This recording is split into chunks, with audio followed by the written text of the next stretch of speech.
Striker Scorpion 82 is now sponsored by Warhammer Combat Cards, a card battle game featuring your favourite Citadel miniatures from the 40k universe. Build your army decks, dominate opponents in player versus player action, collect and upgrade cards to fit your strategy, improve their power and unlock unique traits. Choose from all 40k factions, take part in campaigns based on iconic 40k battles, rise to the top of the leaderboard and win glory. Free to download and play, link is in the video description below or on the channel homepage, and by using the unique link it helps support the channel. Thanks and enjoy the game.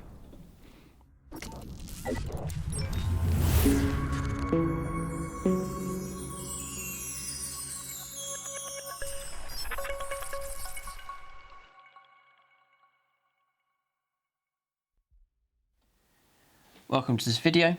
We'll be looking at how to win games of Warhammer 40,000, and in particular how to win games of Warhammer 40,000 9th edition, which does play differently. You need certain strategies and a certain approach to playing 9th edition if you are going to succeed and go on to win games.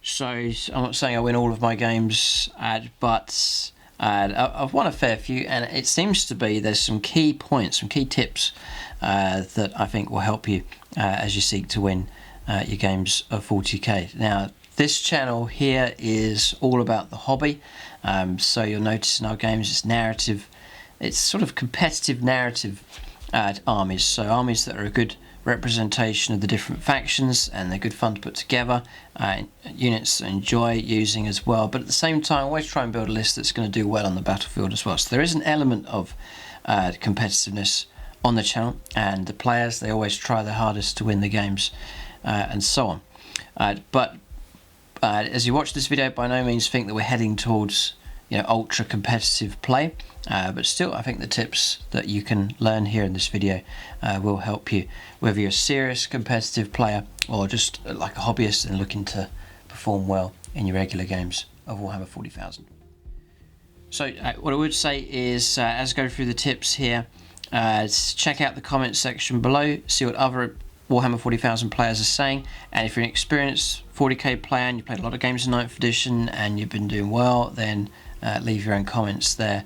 Also, the comment section will be a valuable resource for you, for those of you watching this video as well.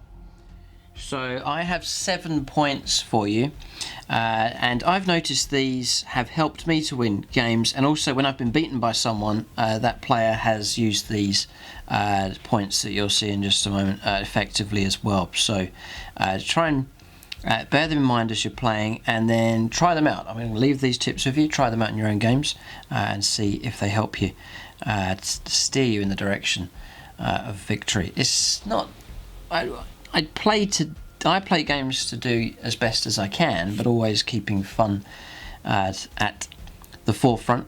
But it's not nice to keep getting beaten all the time, and so it's nice to achieve victory. And so that's the idea of this video, just to help you out and to help you improve with your games of 40k. So point number 1 we'll get stuck into first of all. So point number 1 is advance on turn 1. So you need to mobilise your army and immediately get stuck into the game. 8th edition was between 5 to 7 turns long, so you played 5 turns for definite, and then you rolled up, the game could go on to turn 6 and potentially on to turn 7. But now for 9th edition, one of the changes is that it is a 5-turn game, and so time is cut short now. It's a bit shorter, you can't go on to those extra turns, and so you really do need to get a move on for your games of 9th edition 40k. So I've noticed that when I've done well in games and when other players have done well against me, they have moved out quickly and immediately in the game, and that's taking the fight to the enemy, and also about objective and board control as well. So armies that just sort of get a move on with things, you're not hanging around or adjusting your army around, but instead the units are set up and ready to move out, and they move out swiftly. They have their set plans of where they're going to go, and the battle begins and the plan is executed straight away. Players that do that, I've noticed, and when I've done it myself, it really has helped towards victory. So that's the first point.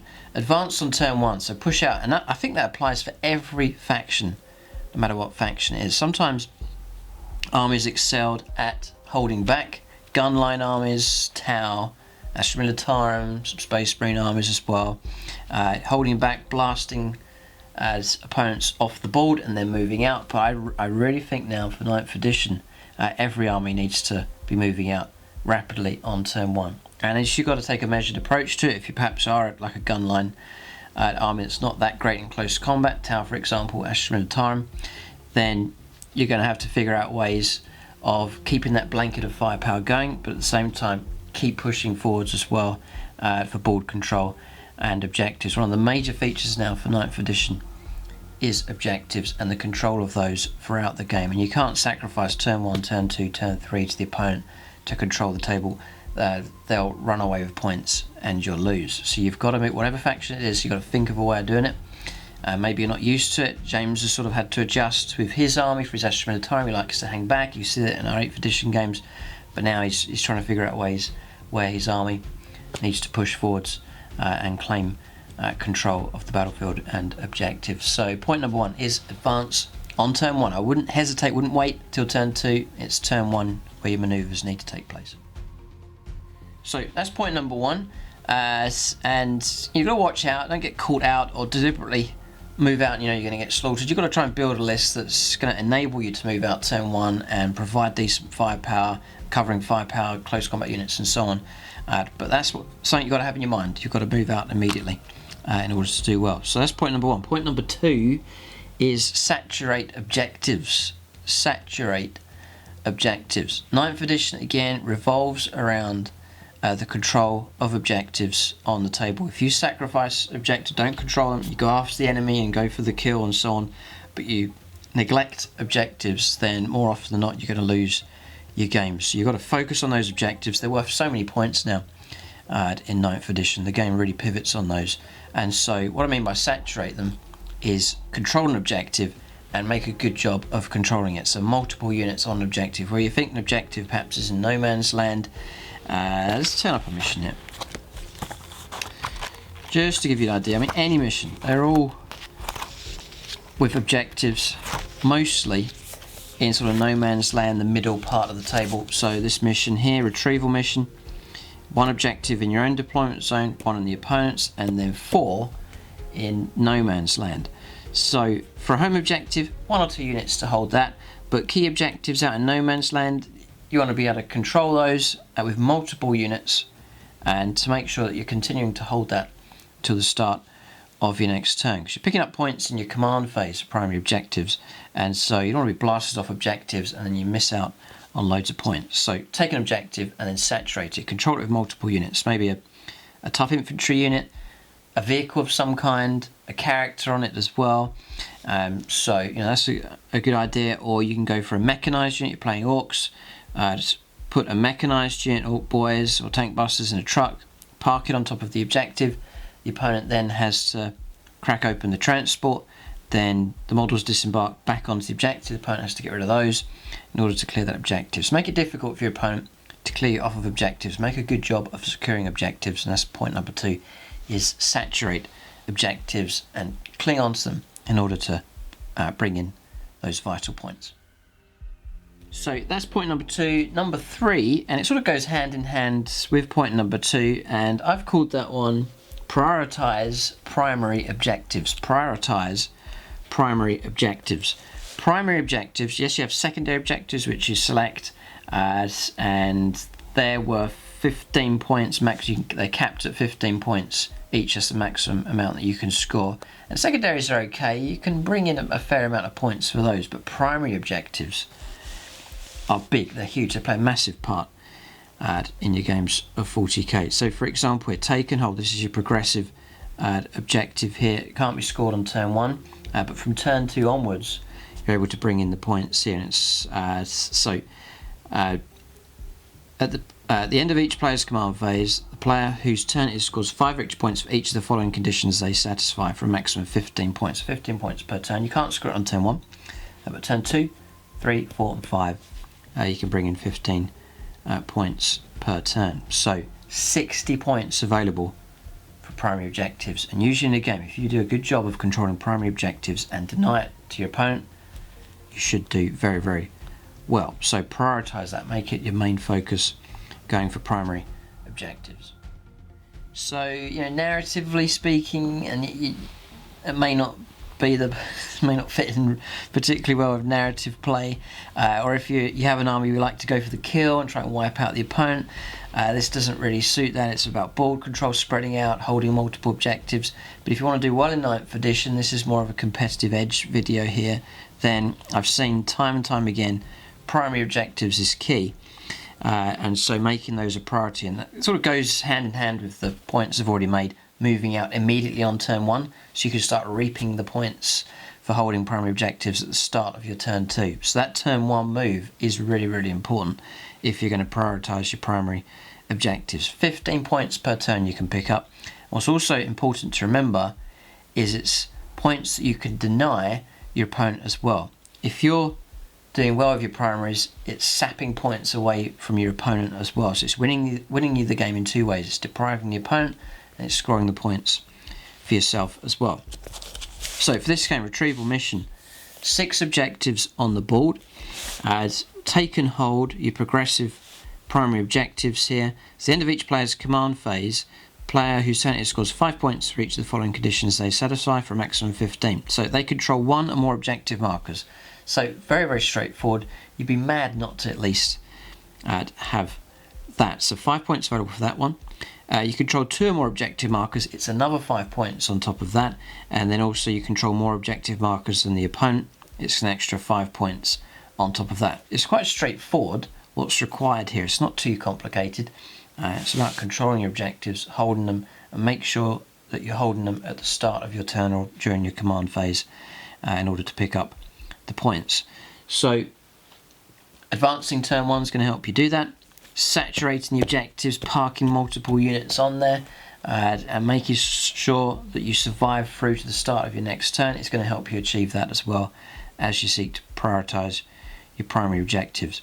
So I found that in games where I've seen the objectives, immediately moved out onto them, and saturated on top and made it really difficult for the opponent to kick me off of those objectives, it's really helped the points flow in and try and get ahead of the opponent, and it makes it more and more difficult for them to catch up with the points that have been scored. So those 3, they'll sort of symbiotically work together, but those 3 points, first 3 points, very, very important, very, very helpful for winning games of 40k. So that's the first 3 points. Then point number 4 is create durable units. Create durable units. So now with 9th edition, the way it plays about board control and so on, the need to move out onto objectives and hold those objectives, you need to create units that are going to survive. You can't send out units, you know, one squad of infantry, they're quite weak and your opponent blows them away and you fail to hold the objective. So durable units, units that are going to survive, or have a good chance of surviving on the battlefield, is key now for 9th edition as well. So a Space Marine if you can, a couple of Storm Shields in there if the options are available for that. Primaris units are nice and tough. And if you notice now, and keep an eye on the new units that Games Workshop release for any of the factions, they're creating units that are durable units. You have Blade Guard veterans, very, very durable units, you know, with their shields and so on, Primaris, multiple wounds. And you'll notice a theme, I think, now, as we'll see in the future from Games Workshop, durable units, where people are needing that type of unit, and so that's going to help Games Workshop, you know, from a sales point of view. They want units that people are going to need, and so durability, I think, is going to be key. Another way, if you got, say you got orcs, and it's not always the most durable, you can create durability through multiple layers. So take an orc boy squad, mechanise it, put it inside a truck, and then now the opponent's got to get through the transport vehicle and then destroy the contents inside in order to wipe that unit out and get it off the objectives. That's another way. You've got weaker units, you can stack them up, mechanise them. Maybe on one objective you've got a guardsman at your disposal.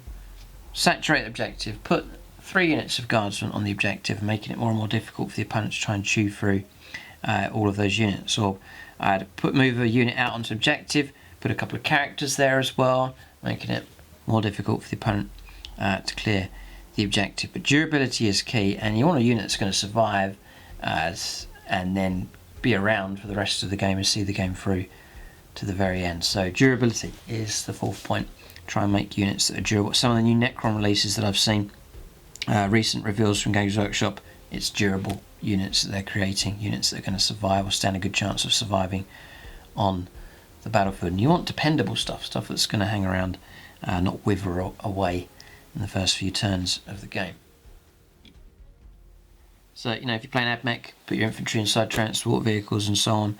There's lots of different ways around it, but you've got to think of, as you're building your list, how am I going to make these units durable and keep them alive. So, next, point number 5 is create or choose fast units. So, durability is key, but so is speed as well. So, again, talking about mechanised orcs.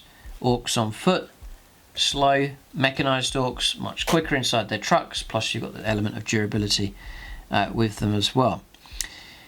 And again, notice new unit releases coming out at the moment, and no doubt in the future is going to be units that can move quickly across the battlefield. And that's going to time with the first points that have been made.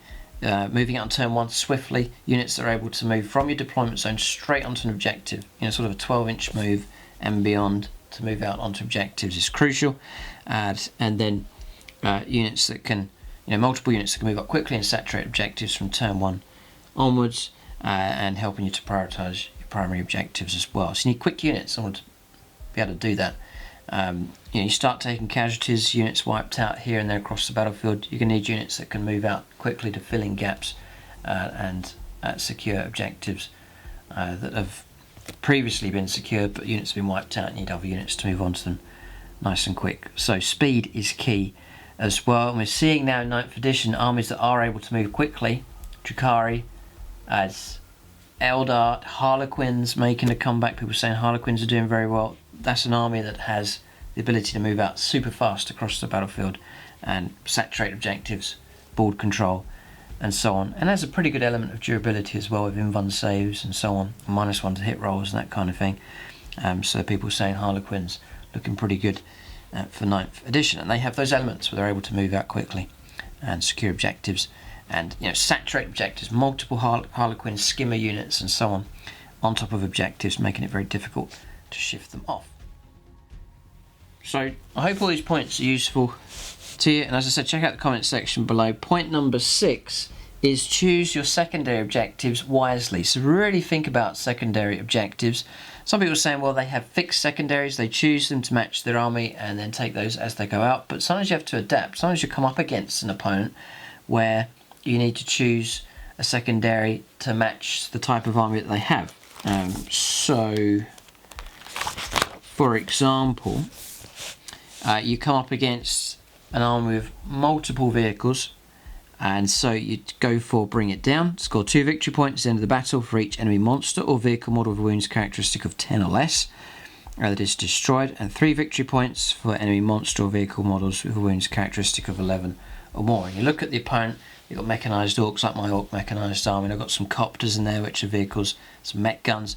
There's loads of vehicle models in that list, and so their Achilles heel, one of the danger points, is bring it down. They can bleed a lot of points if I lose a lot of vehicle models. So, you know, choose carefully. And ones that are nice, and there's all sorts of ones on here. Some are quite complicated and a bit fiddly to do, and you don't get much reward for them. So there's a few that I like, sort of favourites that I know what to do. I pick it, I know what the requirement is, and often it will tie in with what I'm trying to do. So for example, orcs, I often go for line breaker, because often my army is trying to break into the enemy lines, and you can get a hefty reward for that. You score 4 victory points at the end of your turn if 2 or more units from your army, excluding aircraft, are wholly within your opponent's deployment zone. That's very doable if you're an assault-based army looking to get stuck in to your opponent's battle line. So that's one of my favourites for orcs. Bring it down, I like. It's quite straightforward. You're getting rewards for destroying monsters and vehicles. Points being picked up, you can pick up quite a lot, and it's going to match in nicely with what you're trying to do in the game anyway, which is destroy enemy units. So bring it down is one of my favourite ones as well. And if the opponent's got a lot of characters, assassinate, one of my favourites as well. 3 points per character that's destroyed. It's really good. A great opportunity to pick up points for that one as well. But despite the points that you can pick up for these primary objectives is just, you know, one secondary objective, you can get a maximum of 15 points for that during a game. Primary objectives, you're looking at 60 points coming from there. So still, despite these, I've seen games where I've done well, or the opponent's done well against me, and more often than not, it's because whoever's winning is winning because they're making primary objectives their main focus and reaping lots of points for that. So secondaries are nice, but they are secondaries. They accompany the main focus of your game, and that's your primary objectives. So there's a few others that are quite straightforward as well. I think cut off the head's quite difficult, trying to kill the enemy warlord, but if you think you can do it, there's a hefty amount of points available, 13 points, but that could put your army out of shape as you try and go for that one. It could swing you off target as you focus on trying to get those points. It's 13 points if you can kill the warlord on turn 1, but it might distract you away from the main focus of the game, so I don't have used that one yet. But bring it down is one of my favourites. Assassinate. Grind them down is okay, as you try and destroy more units than the opponent. It's very logical, quite straightforward, easy to remember. That one's quite good. Engage in all fronts, I've seen a lot of points picked up for that as well. It's table quarters. Score 2 victory points at the end of your turn if you have 1 or more units from your army hold within 3 different table quarters. Those units are all more than 6 inches from the battlefield. If you're an assault-based army, like Harlequins for example, or Orcs, you're pushing that across the battlefield, you're going to be in 3 table quarters for most of the game, and so that's a pretty straightforward way of picking up points for that one. Linebreaker, one of my favourites as well. Domination, rarely chosen and quite difficult. You've got to control more than half the total number of objective markers on the battlefield at the end of your turn. Maybe, yeah, but engage in all fronts I think is a more efficient and easier way to pick up the points. Some of these are quite tempting with their values, but if you don't achieve any points at all, then it's a missed opportunity. So try and choose secondaries wisely. Try and choose ones realistic you're going to score, and it's going to match in with your battle plan, or take an opportunity where, like bring it down for example, adjusting to the opponent's army. They've got loads of vehicles, bring it down is great. They've got loads of characters, then go for that one. Whatever you do, choose them as wisely as you can. So that's the point so far. I've looked at 6. Advance on turn 1. Secondly, saturate the objectives, the primary objectives, and then number 3, prioritise your primary objectives, so make that your main focus. There's 60 points available for you in games of 40k 9th edition for controlling those objectives, so make that your main focus. And as I said, when I've done well, when opponents done well against me, it's when they've been reaping loads of points from primary objectives. Number 4, create durable units, as durable as you can. And then 5, create fast units that move quickly, really excel in 40k 9th edition. Then number 6, choose your secondary objectives wisely. Don't make them the main focus, I don't think so. Primary objectives is the main key.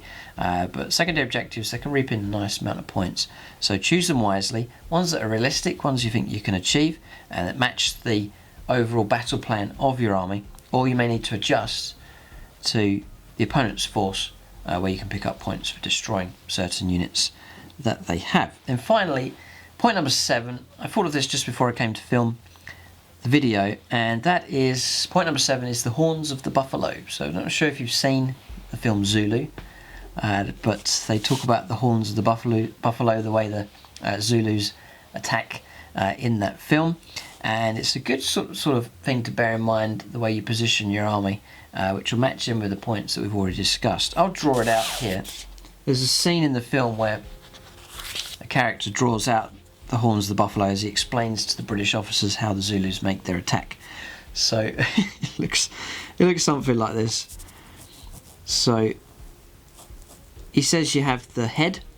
Just imagine this is the Zulu army, and then he talks about, I get this right, he talks about the loins, I think he called it here, a second part of the army. So the main block of the Zulus here in the middle, then what he called the loins or the reserve here at the back, and then he talks about the horns of the buffalo. So looks a bit orky, this York Goths symbol here. There's the horns of the buffalo, and then the enemy's across here, and he's saying how the head moves forwards, the enemy moves out to take on the head, and then the horns of the buffalo move around on the flanks, and then they encircle the enemy, and then he stabs his sword into the sand and he says finish. The enemy is destroyed by the Zulus. So great film, really good tactics. So we'll apply that to 9th edition 40k. So there's a few things from this. I think this is a good way to play 9th edition. So you need to create a decent centre force for your army. I think you need to divide your army into 3 parts. And when I deploy my army and construct an army, do a list, I try and think of dividing my army into 3 parts. So the central part of your army, something tough enough and resilient, but its main focus is to drive forwards. And if you look at games of 9th edition, a part of your army that's going to push forwards, going to control the centre of the table, and there's objectives to be held and controlled and taken there. This objective, surround and destroy, 2 objectives right in the middle. So your central force to push forwards. That's going to be units of decent enough firepower, units that can stand up for themselves in close combat, durable units, fast enough, doesn't have to be quicker units, but units that are able to push forwards and happy to control the centre ground. So that's the head as it's described here for the horns of the buffalo. So that's that part there.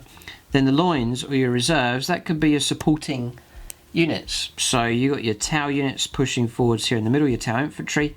You might have a few hammerheads at the back, a Riptide, a Storm Surge, your artillery firepower at the back, where you've got Tyranids, your Biovores, your Hive Guard and so on, just launching their firepower. Tyrannofexes, they can sit at the back. Their job is to provide effective firepower from the back line. So sheltered here at the back, a bit more protected, and they're able to provide nice long-range firepower to support the rest of your army as it pushes forwards. I think every faction needs firepower support, so that's your loins there, the units, your backline units, to provide support as the head goes forwards. And now crucially, in 9th edition, is the horns of the buffalo, the 2 flanking forces to push forwards as well. I think if you just drive forwards in a wedge with nothing on the flanks, it's not a good idea. Again, because the objectives, look at this game here, surround and destroy. 2 objectives in the middle, but there's objectives in each of the corners of the table. For this one, pushing forwards with the head, yeah, there's objectives here, but there's objectives right out on the flanks as well. So you need the horns to push round and to go for those as well. Maybe one horn will do well, one might not do so well, but at least you've got an attempt on the flanks. This one here, the head can go forwards here, but look, there's objectives on the flank for that one. Pushing forwards in this game, retrieval mission, but on either side here, fighting in this direction, lengthways, you've got objectives, 2 objectives on each flank. So again, you need those flanking forces to push forwards and secure those objectives as well. So what you need then is you need the head here with a decent force that's able to push forwards, and then you need to assemble 2 durable flanking forces. And it's sort of like 3 mini armies that can fight by themselves and push forwards. A bit of decent firepower, durability, the ability to fight in close combat as well with these forces, and they can operate, they can support themselves. You've got all those elements in each of these forces here as they try and push out onto objectives and control the table. So it's a bit old school, the Horns of the Buffalo, a bit of a throwback to one of my favourite movies of all time. It would be great to do an apocalypse one day. Orcs drift. That could be a good idea. But anyway, get back to Horns of the Buffalo. Remember that for your games of 9th edition. You need those flanking forces, those strong, like detachments almost, little mini armies that can fight by themselves and push out. You notice now, games of 9th edition, all the games of 9th edition that we're playing, look at the deployment at the start of the game. Gone are the days with the tightly packed castle and really strong bubbles, multiple characters all in one area. You'll lose the game if you play it that way. You've got to be able to spread out and move out on all fronts. And you'll see it time and time again for deployment in 9th edition. A wide spread for deployment. And again, in games where I've been beaten badly, I've been attacked like this. The opponent's pushed out, swung around on the flanks, secured objectives, pushed forwards as well and created a real difficult situation as I've tried to react to that. And again, armies that have moved out first with their horns, the buffalo attack, have often done well, where they've grabbed the objectives out on the flanks quickly, and then it becomes difficult. You've got to try and push the opponent back on 3 areas, and that can be very difficult to deal with. So that's the 7 points. If you can think of more, then by all means leave that in the comment section below. If you disagree with any of the points that I've made, then again leave that in the comment section below. Check out what people are saying in the comments. If you're experienced at 40k, maybe some tournament players and you've done well, leave your credentials in the comment section and share your hints and tips as we seek to improve our games of 40k. And as I said at the start of the video, it's all about winning. It's the number one, the golden rule is to enjoy yourself and have fun. Always enjoy my games of 40k, whatever the result is, because it's such an immersive narrative game that we all love. But it's nice to win, and it's nice to assemble an army that has a decent plan and does well on the battlefield. So I hope these 7 tips are a help to you. I'll run through them with you one more time. So point number 1, advance on turn 1, go as quick as you can and move out quickly. Point number 2 is saturate objectives, grab and hold those objectives and survive on them, and see those units through to the start of your next turn in order to pick up the points. Point number 3 is prioritise the primary objectives. That's where most of the points are, so go after your primary objectives and make that your main focus. Number 4 is create durable units, units that you can depend on, and units that will survive. Then point number 5 is create fast units, units that can move quickly onto objectives. Is crucial now for 9th edition 40k. Number 6 is choose your secondary objectives wisely. So it's not the main goal, but choose some objectives that complement your battle plan and your army, and try and reap in some points from them. Be sensible and try and choose secondaries that you can stand a chance of scoring. And then finally, the horns of the buffalo, this formation here. Try and break your army into 3 cohesive parts that are able to fight in their own right, so you can have a mini army on that flank that will go out and wrap around that flank, and again here as well on the other flank, and then the main force in the middle. Gone are the days of the tightly packed bubble gun line. That's over now. It's the horns of the buffalo is what you need. That's the video. I hope it's a help to you. Comments are all welcome. Appreciate it if you leave a thumbs up as well. And by all means share this video with your friends as we all seek to enhance our games of 40k. Thanks for watching, and tune in next time.